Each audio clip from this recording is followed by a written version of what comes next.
Hello? I cannot believe it has been 1 whole year since the Kickstarter campaign funded for my project The Price.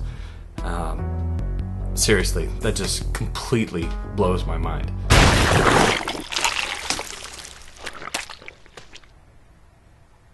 Yeah. Okay, anyway. Sorry, that was maybe a little excessive.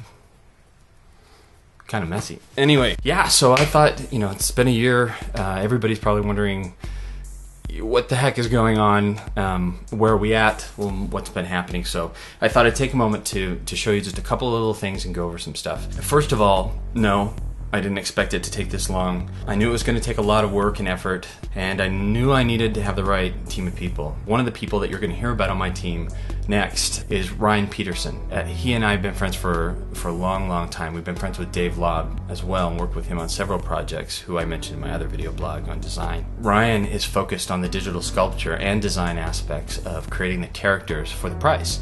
I've always had an idea in mind on how to do the animation in a slightly different way. What we're starting with are these extremely highly detailed digital models that are created and sculpted in the computer. That's where Ryan has spent the bulk of this entire last year building all the characters for this project, and they're turning out fantastic. I couldn't be happier with them, and I know you're going to love them when you see them. Fortunately, I can't really show you much right now, and I struggle with that because I really, if I was on that end watching some idiot like me talking about this project and teasing with these little images here and there and just talking about it, I'd be like, yeah, come on, I want to see it, I want to see something, you know. But, you know, on the other hand, I'm like, I don't want to show you everything yet because I want, you know, save something and be surprised. So I want to showcase some of the things that Ryan has done in an upcoming video blog. Some of the models that he's worked on, especially Neil Gaiman's author narrator model, have been very challenging and taken an awful lot of time. It's been really interesting seeing how Dave and I have thrown around ideas and designs in 2 dimensions, how Ryan has to take that and put it into the 3rd dimension. And sometimes that's really challenging, but I have been so pleased and amazed by the things that he's been able to do so far. There's tons of other assets that have to be built for this. You all know that I had the incredible good fortune to go and spend some time at Neil Gaiman's home. You know, for me it was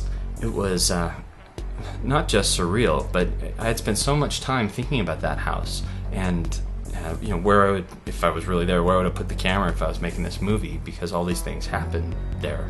And to actually be there and stand on that front porch or look up at those windows or look around the grounds and see the trees and where everything really was as compared to what I was imagining in my head was really fascinating. One of the first nights I was there, I put all my stuff away. I was looking around at different rooms and thinking about the way I had imagined them when I was making the animatic, and I didn't have very much, I don't think I had any online reference to the interior of Neil's home. And again, like I've said before, not that it mattered, it didn't have to be completely slavishly accurate or anything like that, but you know, I thought it would be a cool place to start at the very least. And as I was walking through, I kept my eye out for the box and coat room that he mentions, this small, slightly bigger than a closet room where he decides to sit that night with the see-in-the-dark binoculars. Okay, sorry I have to show these.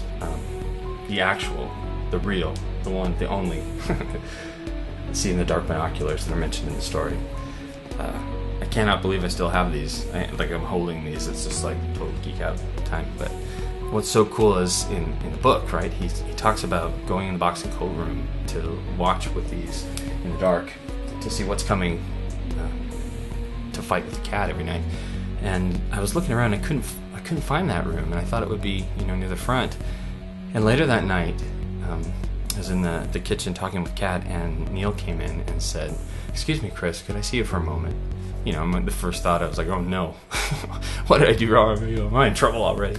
But he took me into the front room and showed me how they had made some renovations, and you could actually see the pattern of the carpet and the tile on the floor where the original walls used to be for the box and coat room. And he explained that to me, and then, you know, showed me out the window and said, "But this is the view. These are the window. This is where I looked. These are even the same curtains." You know, I was just breathless. And the fact that I was able to take video and still imagery of things, you know, if we're gonna make a door with a doorknob on it, he happens to have these really cool ornate doorknobs. Why not start there? Why not make the doorknobs look like that? It was terrific to go there. It was terrific to take all that imagery and reference material, be able to bring it back, and now give it to my team of guys to build the sets and stuff with. So, you know, there's so many different parts of this production that have taken extra amounts of time, a lot longer than I thought. One of the other areas I was really concerned about, and I've written about this, was the music. I had an extraordinary temp track that I used on my animatic that I just fell in love with, and I thought, you know, how am I going to replace this? It took a while, but fortunately I found Zain Effendi. He is doing fantastic work, so I'm really excited about that. I know you're going to love it as much as I do. You know, one of the things that I'm so grateful for is having been able to do this project through Kickstarter, because it's offered me a level of flexibility and freedom that I have never enjoyed in my professional career. I mean, usually, and I think almost all artists can say the same thing that work commercially, there's always a deadline. It's always somebody else's money. Usually it's somebody else's idea. There's so many restrictions, so many compromises that get made.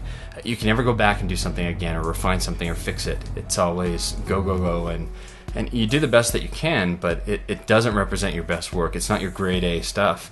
And on this project, I can do that.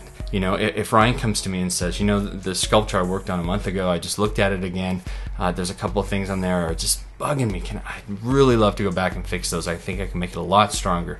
You know, for me to be able to say, do it, you know, go ahead and do it, there's no words for it. It's the dream.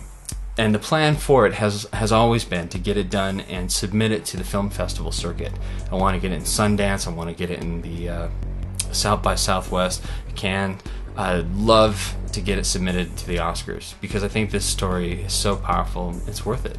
The long and short of it is someone's flushing the toilet upstairs. I can hear it.